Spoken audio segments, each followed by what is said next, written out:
I got to tell you, I'm a grandfather. I am a grandfather now of 4 grandbabies, 4. And I got to tell you, young parents, anybody out there that's a young parent, trust me, everything they told me about grandchildren is true. But you forget, parents, you've never been sicker in your life till you spend time around little children. They go to preschool and they suck up every germ known to mankind. They're little petri dishes, they're fungal magnets. If you went to an American preschool and shut off all the lights and turned on a black light, it would look like the surface of the sun in that place.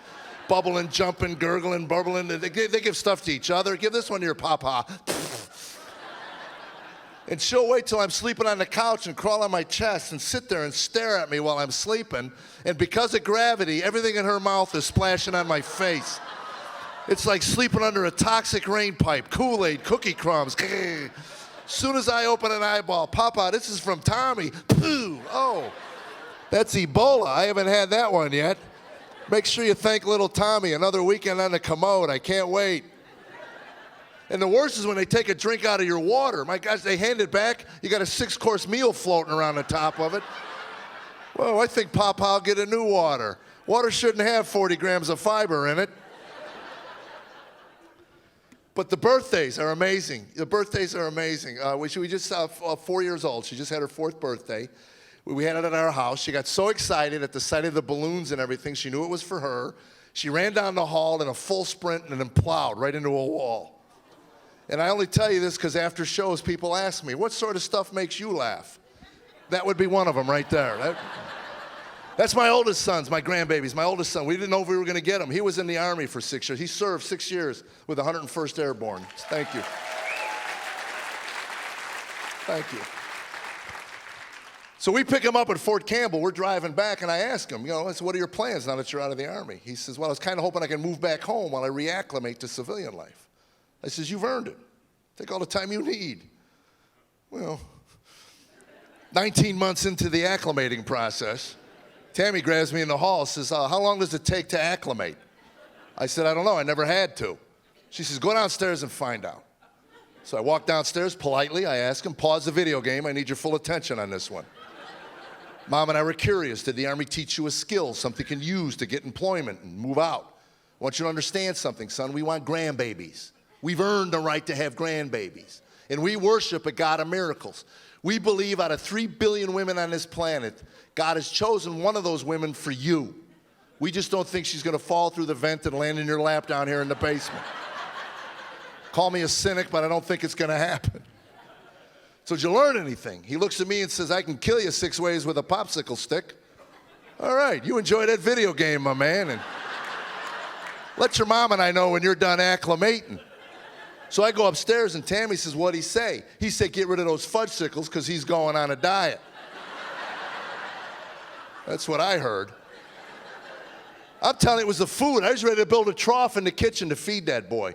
Tammy and I started hiding food in our bedroom to keep it from our son. We had a stash of brownies and muffins next to our bed. So we'd go in our room late at night and lock the bedroom door. Now, he may have thought we were doing something else, but we were just under those covers eating brownies and laughing at him. You hit 50, your life gets pathetic. It really does.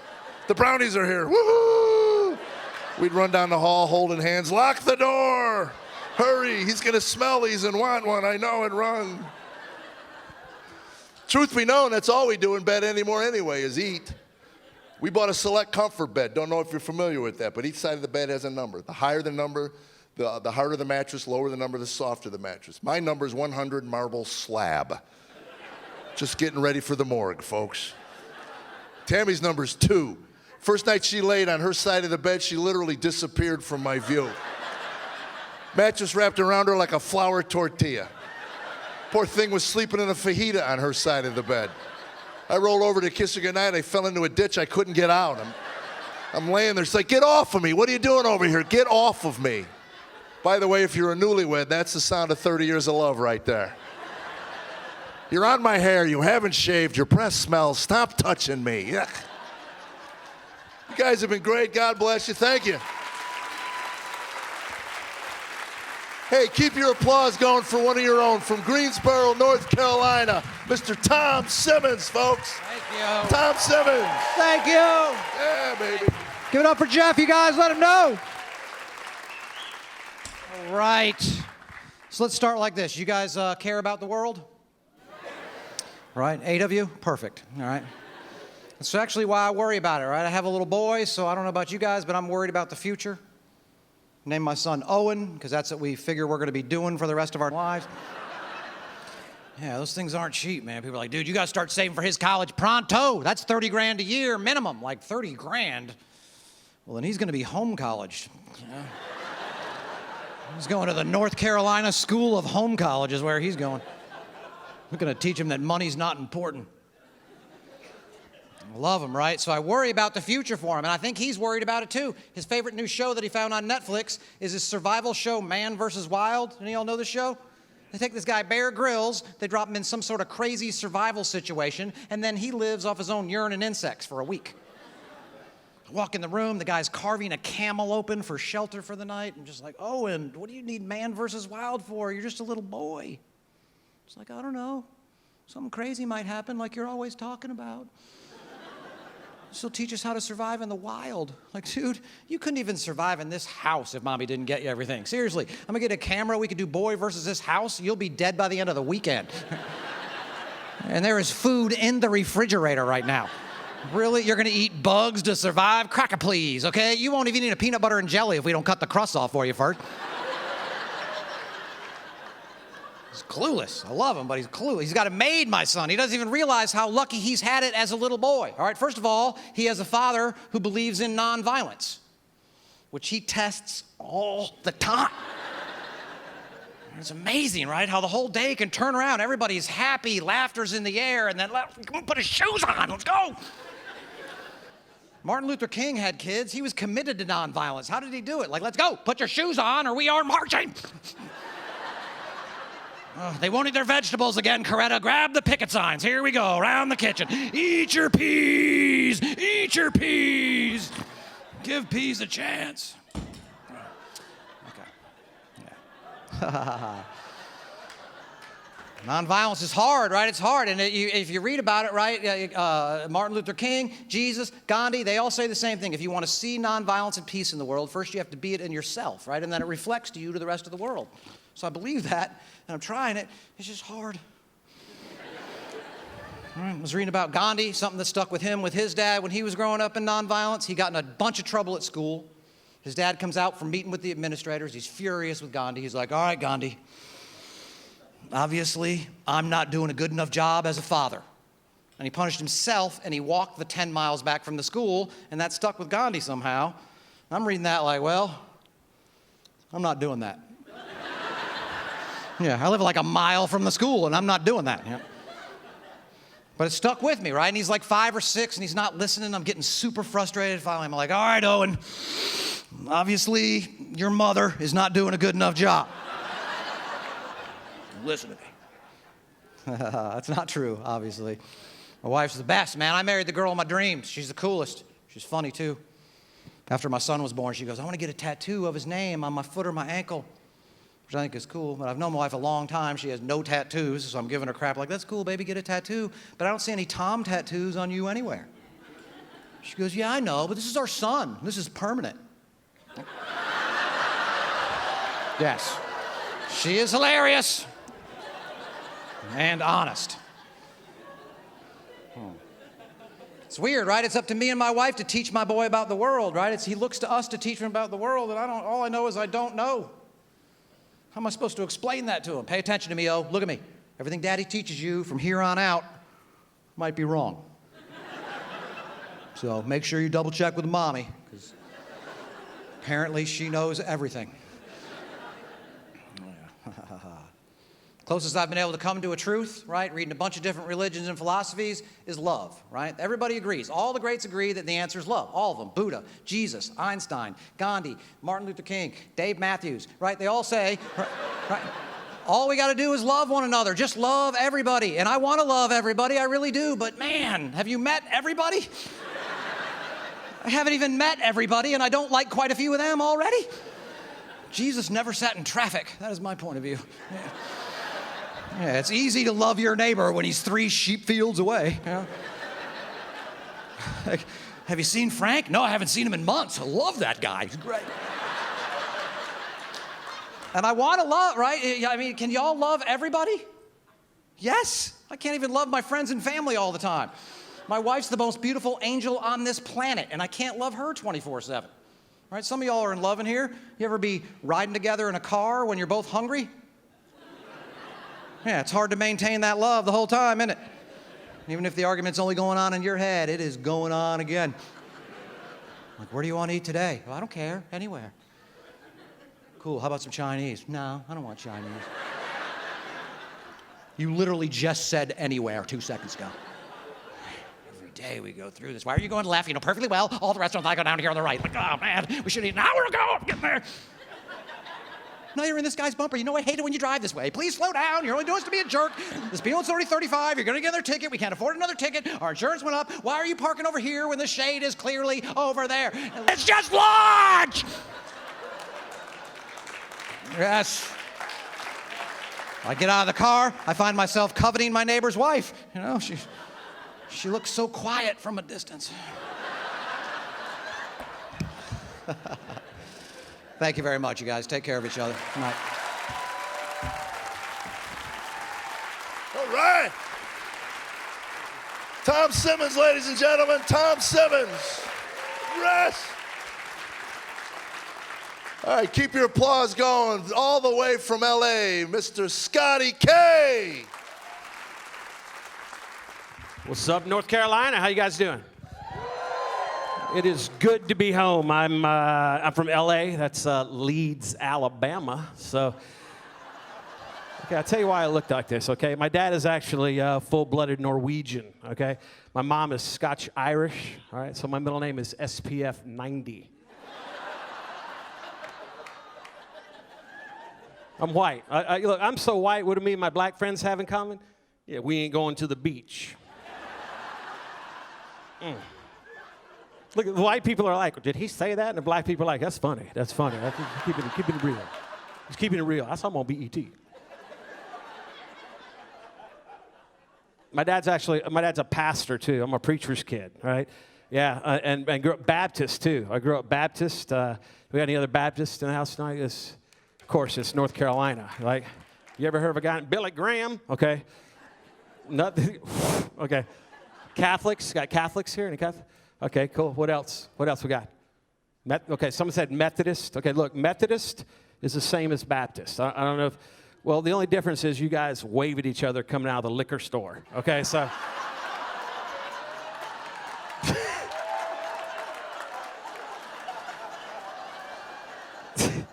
No, I tell you what, I loved growing up the way I did. It was kind of unusual. A lot of people ask me, they're like, hey, your dad's a pastor. What does he think about you doing comedy? I'm like, well, he didn't have a problem with it at all. I really do. Okay, because like I don't know about you guys, but I'm a Christian, and I really believe that God came here and He sent His Son like for us to have a life, an abundant life, is what it says. Okay, right? Can I get a witness? Okay, so look at that. I'm like, like I said, Look, black people are like, look, Holy Ghost. White people are like, seizure. Okay, so.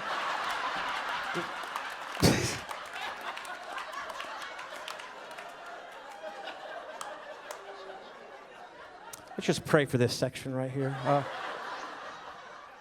No, but I do believe we're supposed to have an abundant life, and included in that is humor. Don't you believe? I like humor. And I believe this. I think Jesus probably had them, he loved humor, right? And he hung out with 12 guys, okay? Think about this.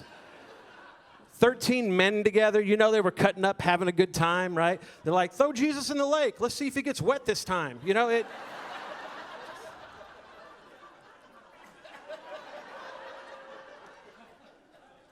Right? Guys do that. We cut up. We have a good time. Right? No, I can see him sitting around the campfire. All of a sudden, it's like... Jesus. He goes, that wasn't me. No. That was Peter. Yes, it was. Oh, he'll deny it 3 times. But that was Peter.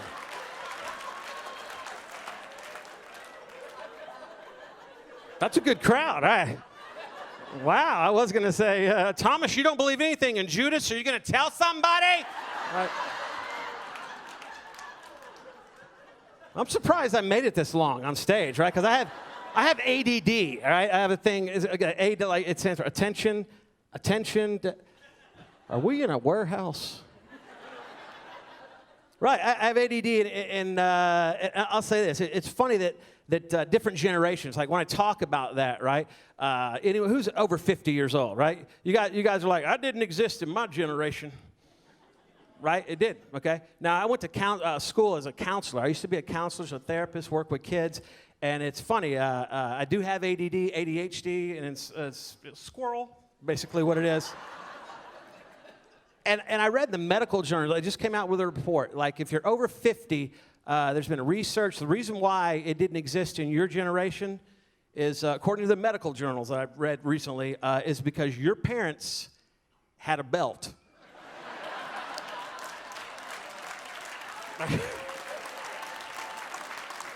Okay, so, right? A little bit different now. When you have a kid now, parents are like, oh, he's got ADD. Really? What medication should we put him on? Really? We got to worry about his feelings because everyone gets a trophy. Yeah, I see you back there. Can you imagine your parents being told that, right? It's like, your son has ADD, right? Back in the day, your dad's like, well, I'll tell you what, Doc. I don't know. I do not know what that is, but I guarantee he won't have it tomorrow.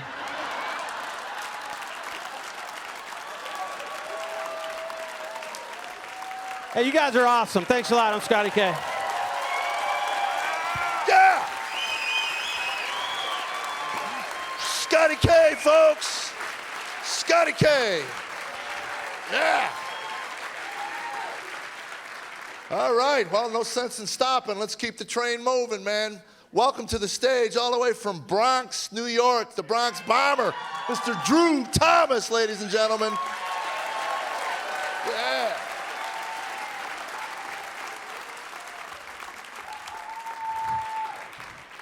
How's everybody doing? I'm so happy to be here. This is the type of crowd I like because this represents the new America that we live in. We're in the South. And people look at race a little different in the South, but I don't look at race the same way other people look at race. White people and black people, we need to work together because there's more Mexicans coming.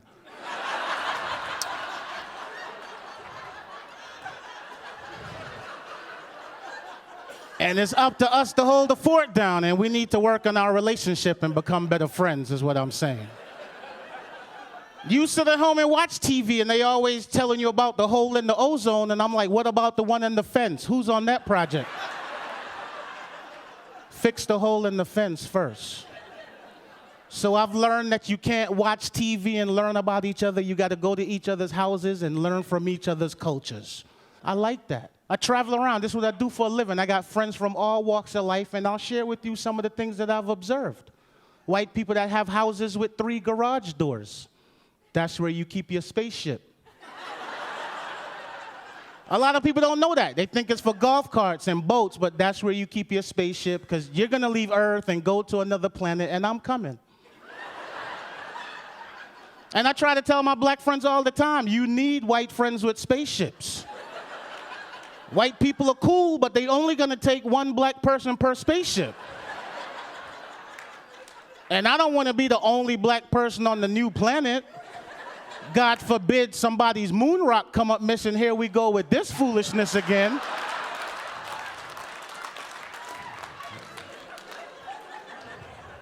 I didn't come here for this.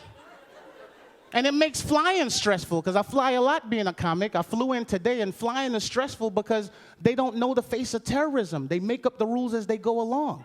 First it was fingernail file, no fingernail file. Scissors, no scissors. Bullets, no guns.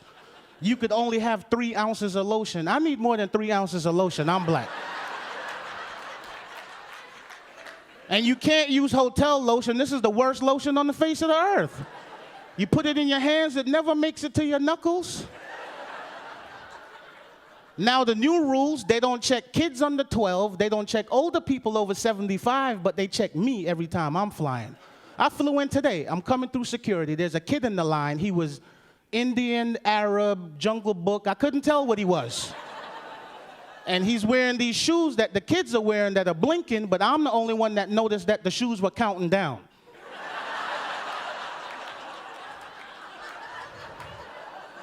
And I'm like, if these shoes get to 3, I'm chopping this kid in the throat. I'm not waiting for these shoes to get all the way down to 1. They said, if you see something, say something. I'm saying something. Check them shoes. They at 6 right now.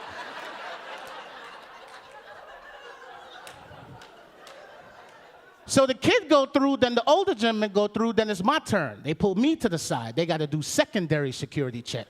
They go get this TSA guy bigger than me.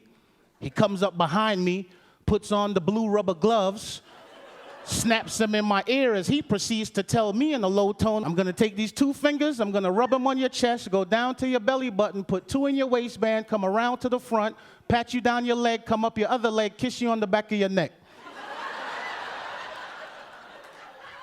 And the only choice I had was, do you want this done here or inside the glass room? This is the stuff I don't need. This is why I need to settle down and get off the road. But it's hard to find a wife. Where do you go to find a wife? Nightclubs? I don't like going to nightclubs. Everybody in the nightclub is a liar. The men are lying, the women are lying. You got older women in the club trying to look young, but you know they older because they got that vaccine mark on their arm.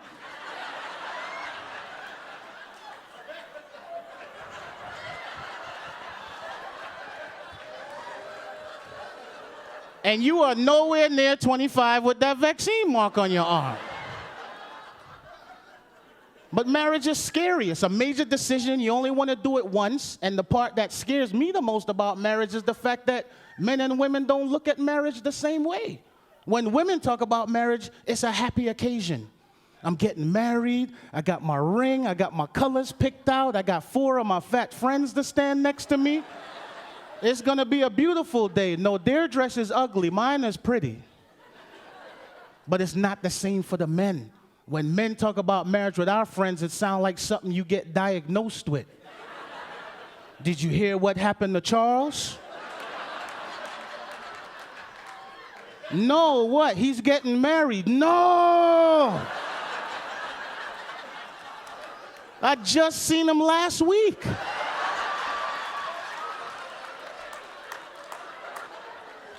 When did he find out?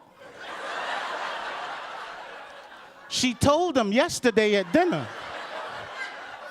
Is there anything that we could do for him? No, the invitations already went out. There's nothing we can do. Charles is terminal. All her cousins know it.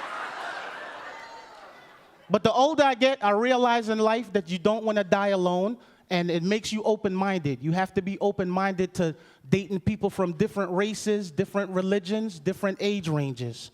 I used to date a Muslim girl. She came to me early in the relationship and said, would you consider becoming Muslim so we could get married? And I said, no, I'm Christian. I just want 1 wife and a girlfriend. Who wants 4 wives? But does that make me a bad person? No, I go through this struggle every day. Matter of fact, the other day, I was in a gas station, and I picked up a couple items, came to like $5.65. I gave the guy behind the counter a $10 bill. I'm standing there waiting for $4.35 change. He starts to give me change for $100. All of a sudden, I got a decision to make. Instantly, Evil Drew and Good Drew popped up on my shoulders. They're gonna help me with the decision. Evil Drew said, take the change and snatch the register.